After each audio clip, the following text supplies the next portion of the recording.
ಬಾಳೆಹಣ್ಣು ಇಲ್ಲ ಅಂದರೂ ಕಾಯಿ ಹೊಡೆದು ಪೂಜೆ ಮಾಡಿಬಿಡ್ತಾರೆ. ಯಾಕೆ ತಂದಿಲ್ಲ ಅಂತ ಕೇಳೋದಿಲ್ಲ.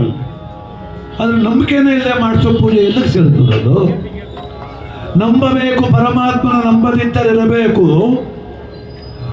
ನಂಬಿದ ಪ್ರಹ್ಲಾದನಿಗೆ ನಾರಾಯಣನಾದ, ನಂಬದ ಕಶ್ಯಪನಿಗೆ ನರಸಿಂಹನಾದ.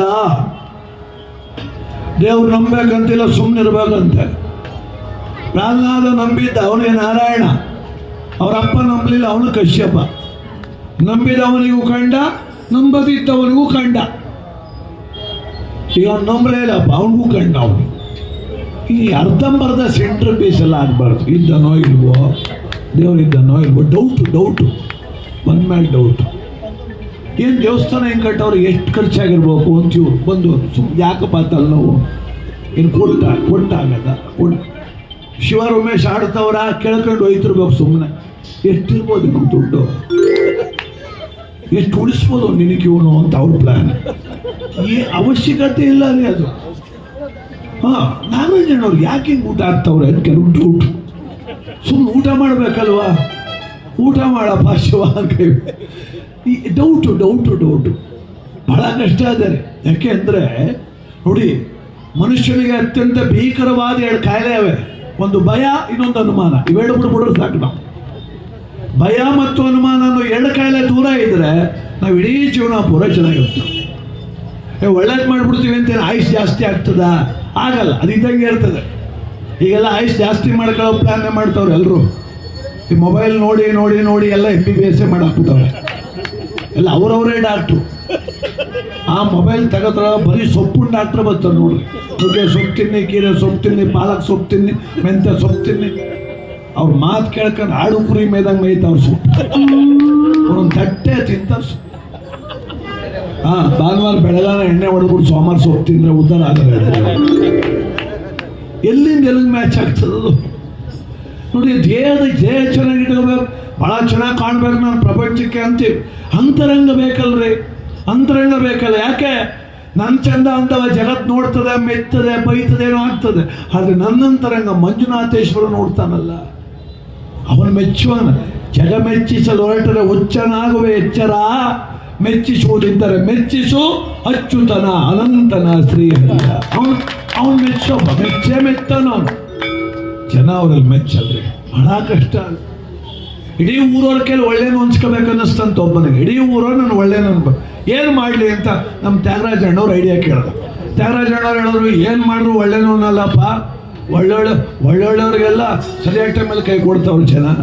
ಅದಕ್ಕೆ ನೀನು ಏನು ಮಾಡು ಗೊತ್ತಾ, ಊರಿಗೆಲ್ಲ ದುಡ್ಡು ಹಂಚ್ಬಿಡು ಅಂದವ್ರು. ಏನು ಸಂಜೆ ಆಯ್ತು ಎಲ್ಕ 10,000 ಕೊಡ್ಕೊಂಬಂದ್ಬಿಟ್ಟು. ಏನಕ್ಕಪ್ಪ ಅಂದರು, ಏನಕ್ಕಪ್ಪ ಇದು ಅಂದರು. ಸುಮ್ಮನೆ ಇಟ್ಕೊಳ್ರಿ ಅಂದ. ಕೆಲವರು ಬೇಡ ಬೇಡ ಅಂತ ಇಸ್ಕೊಂಡ್ರು. ಕೆಲವ್ರೆ ನಾನು ಹಂಗೆಲ್ಲ ಬಿಟ್ಟು ದುಡ್ಡು ಮುಟ್ಟಲ್ಲ, ನನ್ನ ಹೆಂಡತಿ ಕೈ ಕೊಟ್ಬಿಡೋದು. ದೊಡ್ಡ ಕಾಯಿ ನನ್ನ ಮಕ್ಕಳು ನಾನು ಮುಟ್ಟಲ್ವಂತ ಅವ್ನ ಹೆಂಡತಿ ಕೈ ಅವ್ನು ಇಸ್ಕೊಳ್ಳಲ್ವ, ನಾಳಕಲ್ಲ ವಾಪಸ್ ಎಲ್ಕ ಹಂಚ್ಬಿಟ್ಟ ಅವನು. ಪಾಪ ಬೆಳಗ್ಗೆ ಏನು ರೋಡಲ್ಲಿ ಬರ್ತಾವನೆ ಎಲ್ಲ ಧರ್ಮಾತ್ಮ ಅಪ್ಪ, ದಾನ್ಸೂರು ಕರ್ಣ ಕಣಯ ಯಾವನ 10,000 ಕೊಡ್ತಾನೆ ಬಿಟ್ಟೆ ಅಂದರು. ಖುಷಿ ಆಗ್ಬಿಡ್ತು ಅವನಿಗೆ. ಯಾರೋ ಒಬ್ಬ ಫ್ರೆಂಡ್ ಹೇಳ್ದ, ಮುಂಚೆರು ಬಂದ್ರೆ ಎಲ್ಲ ಹೊಗಳ್ತಾರೆ, ಸ್ವಲ್ಪ ಹಿಂಚೆರು ಹೋಗಿ ಕೇಳಿಸ್ಕೊ ಅಂದ ಅವನು. ಅಲ್ಲೊಂದು ಪೆಟ್ಟಿ ಅಂಗಡಿ ಇತ್ತು, ಟೀ ಕುಡಿತಿದ್ರು ಇಬ್ರು. ಆ ಕಡೆ ಹೋಗಿ ಮನೇಲಿ ಕೂತ್ಕೊಂಡ್ಬಿಟ್ಟ. ಮನೇಲಿ ಕೂತ್ಕೊಂಡ್ಬಿಟ್ಟು ಕೇಳಿಸ್ಕೊಂತವನೇ ಕುಡಿತಿದ್ದ ಟೀ. ಒಬ್ಬ ಅಂದ, ಲೇ ರಾತ್ರಿ ಅವನು ಶಿವರಾಜು ಇಟ್ಕಿದಂಗೆ 10,000 ಕೊಟ್ಟನಲ್ಲ, ಕಣ್ಣನ ಮಗ ಎಲ್ಲಿ ತಂದಿರ್ಬೋದು ಅಂತ ಅವನು. ಇವ್ನು ಅನ್ಕೊಂಡ ನಮ್ಮನೆ ಕಾಸು ಕೊಟ್ಟು ಕಣ್ಣನ ಮಗ ಅಂತ ನೀವು ಯಾವ. ಅದಕ್ಕೆ ಇನ್ನೊಬ್ಬ ಅಂದ, ಕುಡಿಯಲ್ಲ ಟೀ, ಅವ್ರ ತಾತ ನಮ್ಮ ಅಪ್ಪಂದು 20 ಎಕರೆ ಹೊಡ್ಕೊಂಡವನೆ, ಕೊಡದೆ ಮಾಡ್ತಾನೆ. ಹೋಗಿ ನನ್ನ ಮಕ್ಕಳ ಏನಿವ್ರು ಹಂಗಂತ ಹೊರಟ. ಅಲ್ಲೊಂದು 4-5 ಜನ ಹೆಣ್ಮಕ್ಳು ತೋಟದಲ್ಲಿ ಕಳೆ ಕೇಳ್ತಿದ್ರು. ಅಲ್ಲಿ ಕೇಳಿಸ್ಕೊ ಅಂದ. ಅಲ್ಲೋ ಪಕ್ಕದಲ್ಲಿ ಕೂತ್ಕೊಂಡ. ಈ ಅಮ್ಮರ್ ಗೊತ್ತಿಲ್ಲ, ಒಬ್ಬ ಶುರು ಮಾಡಲು, ಸಾಕಮ್ಮ ಅವನ 10,000 ಕೊಟ್ಟನಲ್ಲಿ ಎಲ್ಲಿ ತಂದಿರ್ಬೋದು, ನಂಗೆ ಸ್ವಲ್ಪ ಅನುಮಾನ ಅಂದ್ಲವಳು. ಅನುಮಾನ ಏನು ಕರೆಕ್ಟೇ ಅದು. ಗೌರ್ಮೆಂಟಿನ 1 ಲಕ್ಷ ಬಂದಿತ್ತಂತೆ, 99 ನುಂಗ್ಬಿಟ್ಟು 10 ಕೊಟ್ಟು ಅವನು ಅಂದ್ಲವಳು. ಅವ್ನು ಒಟ್ಟೊಟ್ಟಿಗೆ ಹುಚ್ಚು ಬಂದ್ಬಿಡ್ತು ಅವ್ನಿಗೆ. ನಮ್ಮನೆ ದುಡ್ಡು ಕಳ್ಕೊಂಡು ಏನು ಹಂಚ್ಕೊಬೇಕಲ್ಲಪ್ಪ ನಾನು. ಅದಕ್ಕೆ ಜನ ಹೊಗಳ್ತಾರ, ತೆಗಳ್ತಾರ, ಅವ್ರು ನನ್ನ ಬಗ್ಗೆ ಏನಂತವ್ರೆ ತಲೆ ಕೆಡ್ಸ್ಕೊಳಕ್ಕೆ ಹೋಗೋದೇ ಮೊದಲನೇ ತಪ್ಪು. ನನ್ನ ತೃಪ್ತಿಯ ನಾನು ಮಾಡೋ ಕೆಲಸ ಶಿವ ಮೆಚ್ಚಬೇಕಾ, ಸುಮ್ಮನೆ ಮಾಡ್ಬಿಡು. ನೀನು ಹೊಗಳೋಕಾರ ಹೊಳ್ಕೊಳಪ್ಪ, ಬೈಕಳಕಾರ ಬೈಕು, ಬೈತಾರೆ ನಿಂಪಡೆ ಹೋಯ್ತು. ದೇವ್ರನ್ನು ಬೈತಾರೆ ಬಹಳ ಜನ ಈ ಕಾಲದಲ್ಲಿ, ತುಂಬಾ ಜನ ಬೈತಾರೆ. ಮನೆಯಾರೊಬ್ಬ ನನ್ನೇ ಕೇಳ್ದ, 4 ಜನ ಅಣ್ಣ ತಮ್ಮಂದ್ರು ಸ್ವಾಮಿ ನಾವು, ನಮ್ಮ ಅಣ್ಣ, ನಾನು, ನನ್ನ ತಮ್ಮ 3 ಜನ ದೇವ್ರಂದ್ರೆ ಬಹಳ ಭಕ್ತಿ ನಮಗ. ನನ್ನ ತಮ್ಮ ಅವನೇ ದಿನ ದೇವ್ರು ಬೈತಾನೆ. ನಿಮ್ಗೊಂದು ವಿಷಯ ಗೊತ್ತಾ ಸ್ವಾಮಿ, ನಮ್ಮ 3 ಜನಕ್ಕಿಂತ ಅವನೇ ಚೆನ್ನಾಗಿ ಅವನ್ ಕಂಡ್ರಿ. ನಾವು 3 ಜನ ಅಂದಾನ ಮಾಡ್ತೀವಿ, ಎಲ್ಲ ಮಾಡ್ತೀವಿ, ಅವ್ನು ದಿನ ದೇವ್ರು ಬೈತಾನೆ. ಅದಕ್ಕೆ ಅವ್ನ್ ಕಂಡ್ರೆ ಅದೇನು ದೇವ್ರಿಗೆ ಅವ್ನ್ ಕಂಡ್ರೆ ಪ್ರೀತಿ ಅಂದ. ನಾನು ಹೇಳಿದೆ, ತಮ್ಮ ಲೆಕ್ಕ ಹಾಕು, ಒಬ್ಬ ತಾಯಿಗೆ 4 ಜನ ಗಂಡ್ಮಕ್ಳು ಇರ್ತಾರೆ. ಹಿರಿಯೊಂದು ಲಾಯರು, 2ನೇ ಕಂಟ್ರಾಕ್ಟ್ರು, 3ನೇ ಮೇಟ್ರು, 4ನೇ ಡಾಕ್ಟ್ರು, ಕೊನೆಯ ಕುಡುಕ್ ನನ್ನ ಮಗ.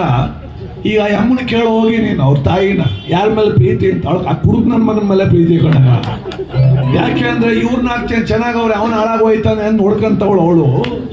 ಹಂಗೆ ಭಗವಂತನು ಬೈಕ್ ಹೋಗೋರು ನೋಡ್ಕೊಂತ, ನೀವು ಸುಮ್ಮನೆ ತಲೆ ಕೆಡಿಸ್ಕೊಂಬೇಡ ಅಂತ. ಕೈ ಬಿಡಬಾರ್ದಲ್ಲ ಅವನು. ಇವರೇನೋ ಭಕ್ತಿಯಿಂದ ಅವರೇ ಚೆನ್ನಾಗವ್ರೆ, ಅವ್ನು ನನ್ನೇ ಬೈತಾನು, ಹೋಗಿ ಹುಷಾರಾಗಿರಪ್ಪೋ ಅಂತ ನೋಡ್ಕೊಂತಾನ್ರಿ. ಯಾಕೆ ಅಂದರೆ ಕರುಣಾಮಯ ಅವನು, ಕರುಣಾಮಯ. ಅದಕ್ಕೆ ದೇವರ ಅವರು. ಅದಕ್ಕೆ ನಾವು ಬೈದವ್ರು ಚೆನ್ನಾಗವ್ರೆ, ನಾವ್ಯಾಕೆ ಹಿಂಗೆ ಮಾಡಬೇಕು, ಪೂಜೆ ಅನ್ನಬಾರ್ದು. ಖಂಡಿತವಾಗಿ ಭಕ್ತಿ ಅನ್ನೋದು ಭಾವನಾತ್ಮಕವಾದ ಕ್ರಿಯೆ. ಇದು ತೋರ್ಪಡಿಕೆ ಕ್ರಿಯೆ ಅಂತೂ ಖಂಡಿತ ಅಲ್ಲ. ಮನವ ಮಂದಿರ ಮಾಡಬೇಕು, ಮನದಲ್ಲಿ ಮಂಜುನಾಥ ಇರಬೇಕು, ಕ್ರಿಯಾನ್ನು ಪುಷ್ಪ ಇಡಬೇಕು, ಪ್ರಣತಿಯನ್ನು ಆರತಿ ಬೆಳಗಬೇಕು. ಈ ಸೇವೆ, ಈ ಸಂಕಲ್ಪ, ಈ ಸೇವಾರ್ಥದಾರರಿಗೆ, ಪ್ರಸಾದ ಸ್ವೀಕಾರ ಮಾಡೋ ತಮ್ಮೆಲ್ಲರಿಗೂ, ಭಗವದ್ಭಕ್ತಿ ಕೇಳ್ತಿರೋ ತಮ್ಮೆಲ್ಲರಿಗೂ ಬದುಕಲ್ಲಿ ಬಲು ಆನಂದವನ್ನ ಭಗವಂತ ಕಣಿಸ್ಲಿ. ಸಾರೊಂದು ಗೀತೆ ಆಡ್ತಾರೆ, ಭಕ್ತಿ ಗೀತೆನ ಕೇಳೋಣ. ಮಂಜುನಾಥೇಶ್ವರ ಸ್ವಾಮಿ ಬಾಳಕ್ಕೆ. ಈ ಧ್ವನಿ ಖಂಡಿತ ಭಗವಂತನೇ ಒಂದು ಕ್ಷಣ ರೋಮಾಂಚನಗೊಳಿಸುತ್ತೆ. ಆ ಪರಮಾತ್ಮನ ಕೃಪಾ ಕೇಳು. ಮಹಾನ್ ಅವರು